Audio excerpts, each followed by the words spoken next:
I came out of large commercial scale restorations of parks and engineered soil systems, and got burned out at the end of that just due to the fact that I'd spend X amount of time, getting the biology up to where it needed to be, hand the keys over to the owner, the new manager, and then go right back to salts. And I was just like, why am I doing this? What is the purpose? What is the point? Exactly. And it got so bad that, some of these I was doing, helping permit these, mega mansions on these sensitive watersheds, selling the town and all these different committees that, hey, this is 100% organic. We're not using any synthetics, no pesticides whatsoever. And they, opened the friggin' door and let me, just pretty much run whatever I wanted to. But problem was, after when I turned the keys over to the new homeowner, I said to them, make sure you use an organic landscaper company, and please tell them that, I'm the one that's going to be treating the fertility. They're just here to, cut, blow, and go. And often I'd come pull up to make a compost extract, and I'd see, 5 guys jump out of a van with backpack sprays. I'd be, whoa, what are you guys spraying? Well, we're spraying fungicides because there's a few mushrooms around. I'm like, that's because they're over irrigating, not because we have a problem. So they'd set me back like 9 months in one day. And so it was like, fuck this. I don't care how much money you're paying me. This is not what I'm doing. This isn't what I'm doing it for. I'm not doing it to make money. I'm doing it to, start fixing some of the problems that we have, especially in the residential areas that are pretty much on all these sensitive watersheds. So then I drifted into the cannabis industry. And that was back, 17, and it was still booming back then. I mean, it wasn't fantastic, but it was still very lucrative business to be involved in. And like you said, once the money left, the common sense left, everybody left. And the only people that were left were the big players that were focused purely on money, and they didn't give a shit about, the plant itself.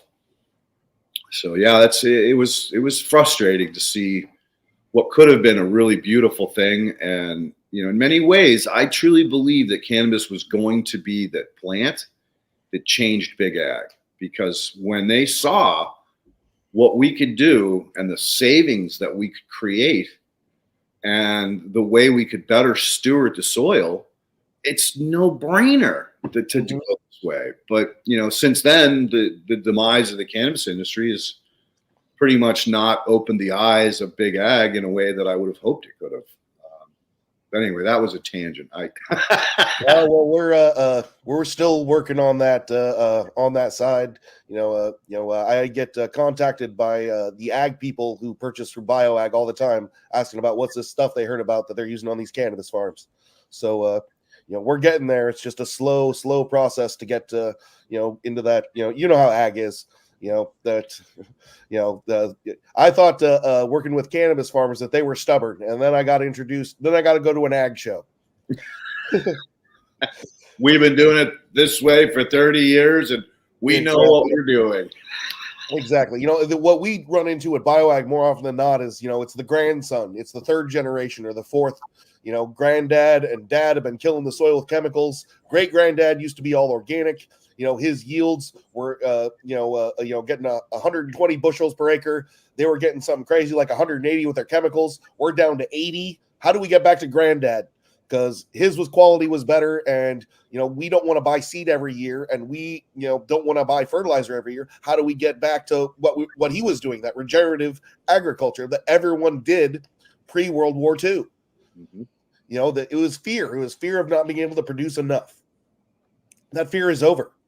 The only thing we're doing by promoting so much nitrogen into the soils is, causing more global warming, ruining the soils, and wasting money on a large scale. There's far easier ways to get there, and there's far more cost-effective ways to get there. They're going to help everyone. It's just, like you said, it's screaming at the wall. Yeah, I know that all too well. I have a client, a bean and corn farmer down in Illinois, who took the leap of faith because of the cost of nitrogen back when the Ukrainian war started. Otherwise, I'm not sure he would have completely committed. But he dove in and he did really well the first year with just one application of fish brew. And when we sat down and did the numbers, his cost per bushel was like 25 cents versus $1.50. And I'm like, why can't you tell other farmers, look at my numbers and look at what I spent? I mean, that should be enough to turn anybody on a dime. I mean, that's literally, 7x savings.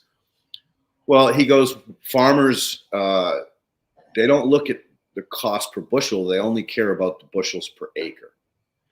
And I'm like, yeah, but it doesn't matter if you're, at the end of the day, everybody's here to earn money. We're not here to do anything other than earn money.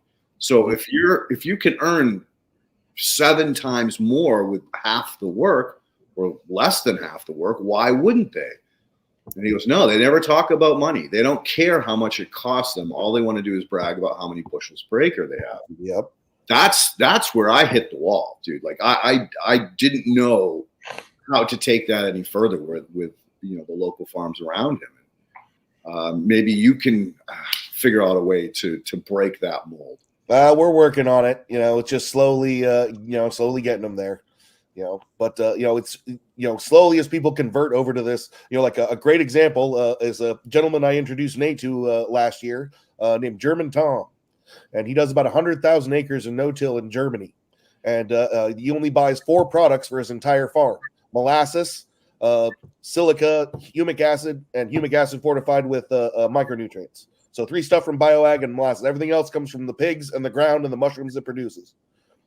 And everything is no-till. So he does rotating cover crops, and that takes care of any issues he has. And, frankly, he's got some of those amazing compost piles and compost teas I've ever seen, but it's slowly turning people onto these programs and, educating them. You don't have to spend this money, and you can get a lot more out of it by adding animals in back with it. That's the answer to all of those large scale